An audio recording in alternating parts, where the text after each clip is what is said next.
pemirsa, berjumpa lagi dalam Berita Mataram hari ini. Sejumlah berita penting dan menarik lainnya telah kami siapkan untuk Anda dan berikut diantaranya. Pemakaman Nurminah, wanita yang tewas terkubur di dalam sumur di Lombok Barat diwarnai isak tangis. Keluarga minta pelaku dihukum setimpal.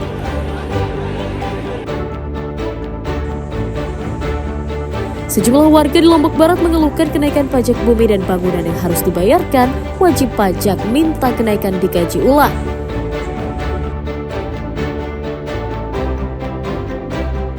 Ratusan santri pondok pesantren di Lombok Tengah antusias mengikuti cek kesehatan gratis di sekolahnya. Bersama saya Rahayu Japar, inilah Berita Mataram selengkapnya.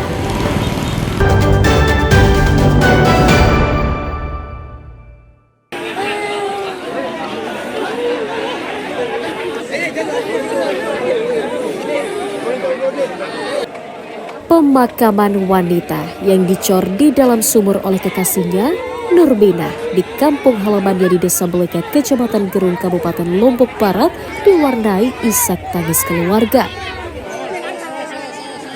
Suasana duka tampak ketika jasad Nurminah tiba di rumahnya pada Senin sore, usai menjalani otopsi di Rumah Sakit Bayangkara Mataram.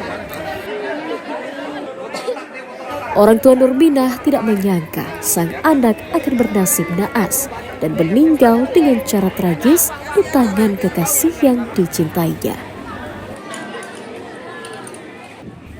Nurminah merupakan seorang janda yang memiliki seorang anak perempuan berusia 11 tahun. Korban diketahui telah menjalin kasih lebih dari 2 tahun dengan terduga pelaku bernama Imamul Hidayat, 31 tahun, warga Kota Mataram yang juga berstatus duda. Alih-alih mewujudkan tekad mereka untuk menikah, korban justru tewas di tangan kekasihnya. Keluarga tak menyangka pelaku tega berbuat seperti itu. Keluarga berharap tindakan keji pelaku diganjar dengan hukuman setimpal oleh aparat penegak hukum. Kami dari pihak korban memohon kepada media, kepada pihak kepolisian, jaksa, hakim, kami mohon dari pihak keluarga agar pelaku ini dituntut dengan hukuman mati karena sudah menghilangkan nyawa adik kami. Jasad Nurminah, 27 tahun, ditemukan tewas terkubur di dalam sumur di rumah milik kekasihnya di Desa Perempuan, Kecamatan Labu Api, Kabupaten Lombok Barat pada hari Minggu lalu. Keberadaan korban ditemukan setelah keluarga melaporkan kepergiannya dari rumah sejak tanggal 10 Agustus lalu. Polisi kemudian memeriksa kekasihnya sehingga kasus ini terbongkar. Awaludin melaporkan dari Kabupaten Lombok Barat.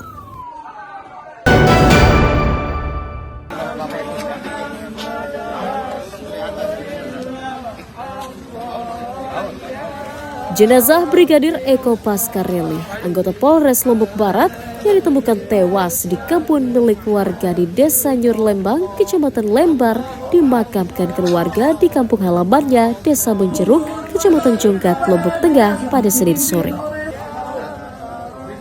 Pemakaman korban dilakukan setelah Polda NTB melakukan autopsi. Penguburan dihadiri keluarga dan kerabat korban serta rekan sesama anggota polisi untuk mengiringi ke tempat peristirahatan terakhirnya.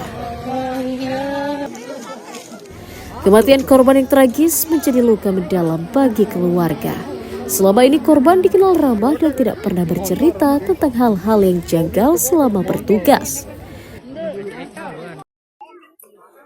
Keluarga mengaku mulai kehilangan kontak dengan korban sejak tanggal 13 Agustus lalu.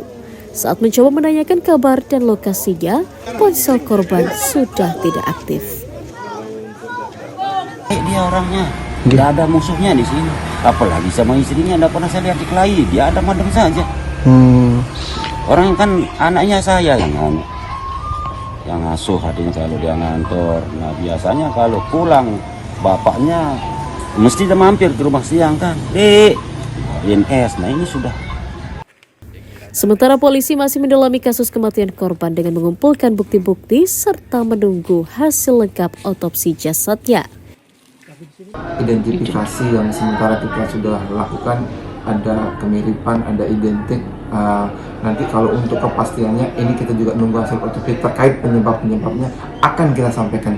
Siap. Nggih, baik. Ya, belum jelas apa dia gantung diri atau dibunuh gitu Pak ya? Nggih, nanti akan kita sampaikan ini teman-teman juga ini masih di lapangan masih lakukan Olah TKP. Olah TKP. Keluarga Brigadir Eko Pascarelli berharap polisi bekerja profesional dan mengusut tuntas penyebab kematian korban dan menyeret para pelaku dan mengganjarnya dengan hukuman setimpal. Dari Kota Mataram, Emi Kusuma melaporkan.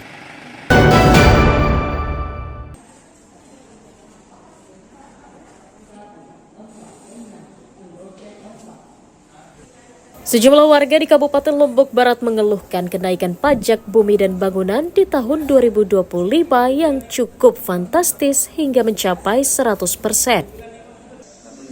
Salah seorang warga Sekotong bernama Sahnil misalnya, pada tahun ini harus membayar pajak PBB senilai Rp103.000, padahal sebelumnya ia biasanya membayar Rp33.000 saja untuk lahan perkebunan seluas 67 are miliknya. Kenaikan pajak ini dinilai cukup membebaninya, mengingat dirinya hanya berprofesi sebagai petani kebun dengan hasil yang hanya bisa diperoleh 2 kali dalam setahun. Selain meminta pengurangan nominal pembayaran pajak, ia juga meminta Pemda lebih transparan dalam memungut pajak masyarakat. Tadi saya pergi ke pajak untuk melakukan pembayaran, memang naiknya sangat tinggi kan, yang jadi itu agak kaget kita tadi, yang biasa memang kita bayar sedikit, tapi pas kita ke sana untuk menyediakan uang, jadi kekurangan uang tidak jadi kita bayar. Nah, harapan kita supaya kenaikan pajak ini janganlah terlalu tinggi, karena ini juga bagi masyarakat yang di bawah ini kan. Merespon hal itu, Pemda menyatakan kenaikan PBB tidak berlaku secara merata, namun hanya pada wajib pajak yang beban pembayarannya di atas Rp50.000 yang disesuaikan dengan nilai jual objek pajak. Pajak ini kan pertama karena kenaikan NJOP. Itu pun NJOP itu masih rendah lah dibandingkan dengan harga tanah yang sebenarnya. Contohnya di jalur Bil itu NJOP masih 24 juta. Itu masih jauh. Sehingga pengaruh daripada kenaikan NJOP adalah naiknya pajak bumi dan bangunan. Tetapi itu pun ada kebijakan pemerintah, khususnya Pak Bupati itu, yang bayar 50.000 ke bawah di tahun 2024 itu tidak naik sama sekali. Pemerintah daerah Lombok Barat mencatat realisasi pajak di pertengahan tahun ini mencapai 50% atau sebanyak 15 miliar dari target per tahun sebesar 30 miliar rupiah dari 220.000 jumlah wajib pajak di daerah. Hairul Amri melaporkan dari Kabupaten Lombok Barat.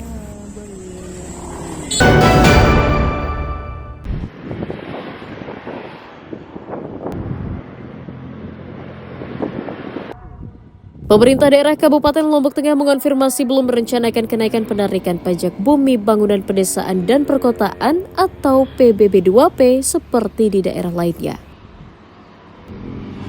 Ini karena belum adanya kesepakatan antara eksekutif dan legislatif serta belum pulihnya ekonomi masyarakat di daerah saat ini. Namun Pemda saat ini masih mendata ulang nilai jual objek pajak di seluruh wilayah sebagai bahan kajian untuk menetapkan besaran kenaikan tarif pajak yang tertera pada SPPT atau Surat Pemberitahuan Pajak Terhutang.